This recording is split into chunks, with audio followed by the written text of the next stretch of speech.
Have you ever found yourself yelling at the screen because of one infuriating move? Or maybe you've been on the winning side watching your opponent squirm as you deploy that move. Most moves are neutral. No one spends time either loving or hating them. But there are in fact a few moves that are hated by a lot of people. Hate is a very strong emotion because it means a move that is both genuinely good and rage-inducing. If it wasn't a good move, it would merely be annoying, not hated. Honestly, the idea of a hated move is kind of weird. If you don't like a move, don't use it. But sometimes you can't not use a move, and more realistically, you can't stop your opponent from using it. That's why these moves are the most hated moves in Pokemon. They have the triple crown of being annoying, good, and hard to stop. Let's take a look. But first, a word from our sponsor. Have you ever dreamed of assembling your ultimate team of heroes and villains from the Marvel Universe? Well, Marvel Strike Force Squad RPG is here to turn that dream into a reality.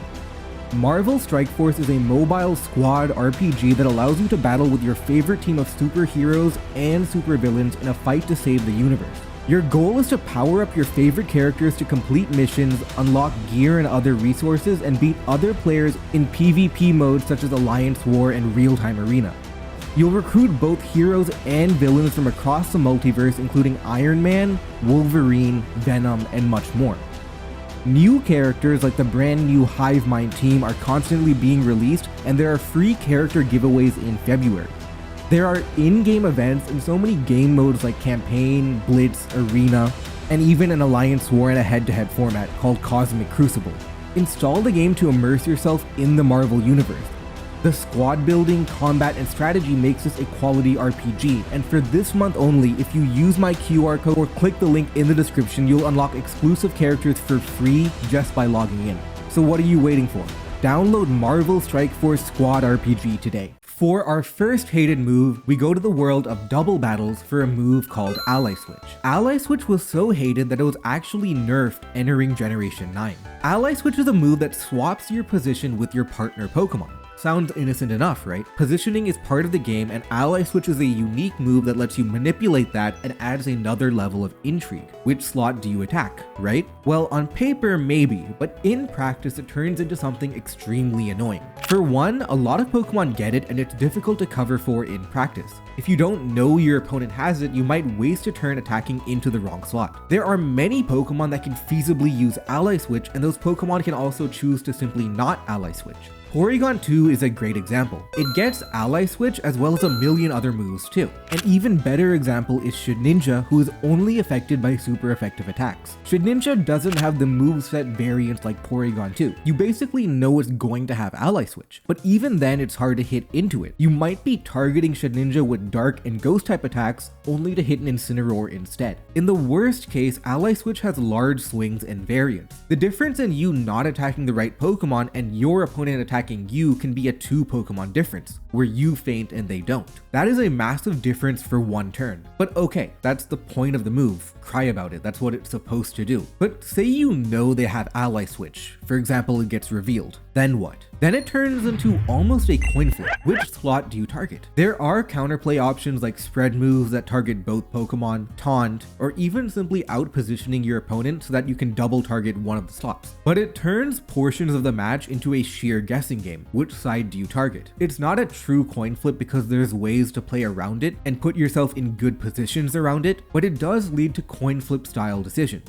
Even the best players in the world can have the complex game of double battles reduced to playing a game of this or that. It's hated because you can't stop an opponent from bringing an Ally Switch strategy. If they bring it, you're going to have to deal with the guessing game that comes with it. When you play Pokemon, you sign up for a game with a lot of variance. In fact, that's part of why it's pretty fun. But Ally Switch felt like it crossed a line in how much it did that. Ally Switch was almost universally considered an unhealthy mechanic in the game as it added a degenerate amount of pseudo luck in the game. But it was actually nerfed in Generation 9, presumably because so many people didn't like it. Now, Ally Switch works like Protect in that the move becomes likely to fail if you try to use it consecutively. Is it hated anymore? Honestly, most people don't even think about it anymore, but in its heyday, it might have been the most hated move in the game. While Ally Switch was only relevant competitively, Focus Blast is a move that's relevant everywhere. We've all been there, where we miss a crucial Focus Blast right when we need it the most. Focus Blast sometimes feels like it's 30% accurate, not 70%. Focus Blast is a strong but inaccurate special fighting type move. The reason it's annoying is because it's hard to opt out of using it. Ordinarily, most moves have a strong but inaccurate variant and a weaker but reliable variant. For every Fire Blast there's a Flamethrower, for every Blizzard there's an Ice Beam, for every Hurricane there's an Air Slash. You have the freedom of choice to pick based on your comfort level, but you can't really do that with Focus Blast. The reliable alternative to Focus Blast is Aura Sphere, which has a very low distribution. Very few Pokemon get both Focus Blast and Aura Sphere. A majority of Pokemon only get Focus Blast. Even if you wanted to, you couldn't use the most reliable option. Also, the difference between Aura Sphere and Focus Blast is large. Look at Fire Blast and Flamethrower. That's 110 base power versus 90 base power. But Focus Blast is 120 versus 80. That's an incredibly large power difference you give up if you really do want the accurate option. But another compounding factor is how Psychic type Pokemon need Focus Blast. Psychic and Fighting form a natural synergy because Fighting beats Dark and Steel, two types that were literally invented to stop Psychic type Pokemon. And Alakazam can break through the mighty Tyranitar with the Focus Blast. Focus Blast is an incredibly risky move that only gives you a 70% chance of beating that Tyranitar. But guess what? A Psychic type that doesn't have Focus Blast often has no other way to beat a Dark or Steel type. 70% is better than 0%. That's why most Psychic type Pokemon almost have to use Focus Blast despite its low accuracy. Later games have improved this by giving a lot of Psychic type Pokemon Dazzling Gleam, a Fairy type move, but hitting both Dark and Steel in one team slot is clearly superior. Focus Blast is hated because it's an inaccurate move that you have to use because the other options are so much worse. Next we have Scald, who looks innocent enough on first glance. It's an 80 base power move with a 30% chance to burn. But Scald is perhaps one of the most infuriating moves of all time. In fact, back in Generation 6, there was even an experimental no Scald ladder. That's how much it was hated. In a vacuum, a 30% chance to burn isn't eye-catching. A lot of moves have that type of secondary effect. What makes Scald so annoying is its distribution. Before Gen 9, almost every Water-type Pokemon got it. Water types are generally good defensive, and a 30% chance to burn is a real limiter on trying to break through a defensive Water type. Scald burns are annoying because they're so prevalent, and a Scald user can often keep spamming Scald over and over again because it's such a low-risk, high-reward move. 30% over and over again racks up pretty quickly. The peak of Scald hate was in Gen 5 and Gen 6 when burns did 1/8 of your HP damage per turn, which meant that even special attackers were incredibly annoyed by Scald. But what adds a layer of depth to it is that obviously people aren't going to be risking their best Pokemon to a 30% chance to burn. The luck part of it is annoying, but the real influence of Scald is its effect as a deterrent. For example, say you have a Swords Dance Hexorus versus a Scald Suicune. Even though in theory you have a type advantage, Dragon resists water, Scald means it's not a good idea to take on that Suicune and you have to switch into a Pokemon that is okay with getting burnt. Most good players are not going to stake their game on a 30% chance, and as a result, the game becomes a lot less direct. Players have to maneuver past a Scald user. It creates an asymmetrical dynamic. The Scald user uses Scald over and over again while the opposition has to jump through hoops trying to get around it. And you may ask, well, can't you use Scald yourself? And the answer is yes. Yes, you can. That's why in the past there would be Scald wars like in Gen 6 UU, where Tentacruel and Empoleon using Scald versus each other over and over again was a common interaction. There would often be Scald versus Scald stalemates because ironically the best Pokemon to take on a Scald would be a special attacking water type Pokemon. It was a form of stalemate where you would rather PP stall Scald instead of exposing a different Pokemon to the chance of getting burned. This one move caused a fundamental shift in gameplay where people called it low skill, high reward, and along with the luck aspect of it made people hate it. Fortunately, Scald was nerfed when burn damage was cut in half in Gen 7, and Gen 9 actually removed Scald from a lot of Pokemon. Now, instead of every water type Pokemon getting Scald, only a few thematically accurate Pokemon get it, like Volcanion or Walking Wake. Was the Gen 9 Scald nerf intentional? Who knows? But while it was hated in the past, removing Scald from 90% of Pokemon means it's not relevant enough to be hated anymore.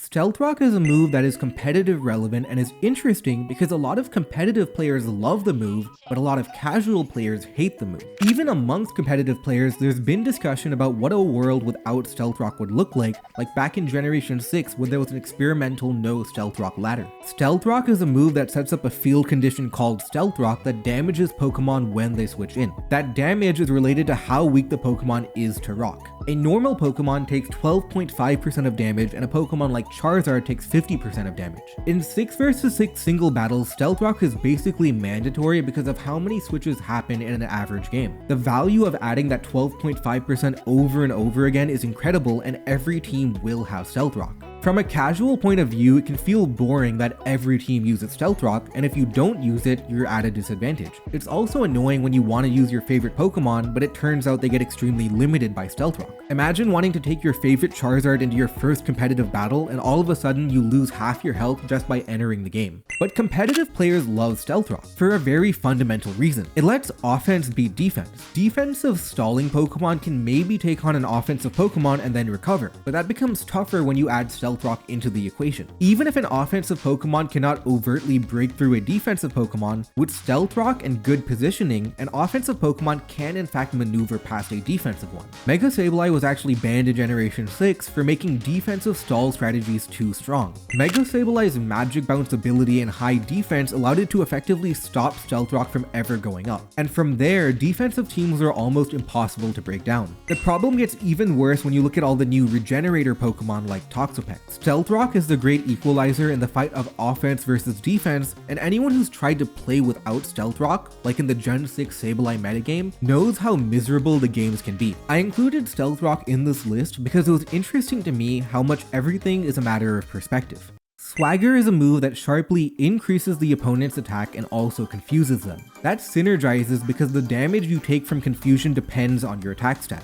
50% of the time you're going to be hitting yourself in confusion, and that damage is going to be increased. If you've ever played Pokemon, you know how annoying confusion can be, but Swagger is the baseline for highly optimized confusion-based strategies. Fundamentally, time is the most valuable asset in Pokemon. When you make a move, you do something. Being immobilized is the most dangerous thing for a Pokemon, whether it be sleep, freeze, confusion, whatever. Swagger is often paired with other immobilization strategies, namely paralysis. The goal is to not just turn it into a 50% hack job, but to make it a probabilistically consistent strategy. Pokemon like Thundurus used to use Swagger plus Thunder Wave. Klefki was famous for its Swagger play strategy, where it would use Thunder Wave, Swagger, and then Foul Play, a move that does damage based on the opponent's attack. Because of Prankster, these Pokemon were always able to get a Swagger or T-Wave off onto you before you could attack. Even if you packed a surprise item like a Person Berry or a Lumberry that only activates once, and Swagger Pokemon are typically tanky enough to last a couple of turns. The reason why it's hated is obvious. It adds a lot of luck to the game. Swagger and T-Wave strategies are mathematically likely to yield good results, so as a result, Swagger strategies were incredibly common. It wasn't a gimmick from someone trying to troll you. It was a good strategy used by top players, and clearly that's bad for the game when your best strategies revolve around that much luck. Even Pokemon themselves recognize that. The peak of Swagger strategies were in Gens 5 and 6, but Pokemon stepped in to nerf these strategies. For one, Prankster doesn't work on Dark-type Pokemon anymore, Electric-type Pokemon can't be paralyzed anymore, Swagger's accuracy was dropped, and most importantly, Confusion only hits yourself 25% of the time instead of 50%. The last one is key. With Confusion only being 25% of the time now, it's a pretty terrible status condition. Similar to Ally Switch, it's a move that was hated in the past, but is now far more tame. Next is Fissure and one-hit KO moves as a whole. They're hated, but only in certain contexts. In fact, I'd argue that they're actually pretty beloved in most contexts. One-hit KO moves are the ultimate form of high-risk, high-reward. Only 30% accurate, but you can knock out an entire Pokemon. When you're playing in game, that's really fun. It's like you're gambling trying to hit a high, and when you do, it's pretty cool, it's fun. I definitely have no hate. Most people don't have any hate towards one-hit KO moves through a normal playthrough. Even competitively, there are many contexts where it's actually healthy. One-hit KO moves can't have their accuracy increased or dropped. It's always 30%. That means moves like Fissure are great counterplay to slow, stally setup Pokemon. Pokemon that use Double Team, for example, or Pokemon that use moves like Iron Defense and Rest. Even though it's only 30% accurate, stall-type Pokemon will typically give you enough opportunities to attack it, and then you become likely to KO it. It's genuinely good counterplay versus overly defensive strategies. But the context that people hate it in is when people use it indiscriminately, where people spam the move over and over again just because they can. There's very little overt counterplay to Fissure or Sheer Cold. You just have to sit there and hope you don't get hit. All it takes is one 1 or 2 shots for your opponent to bink it and get an easy win. This was only ever a serious problem during the short time span when Ting Lu was a top Pokemon in doubles.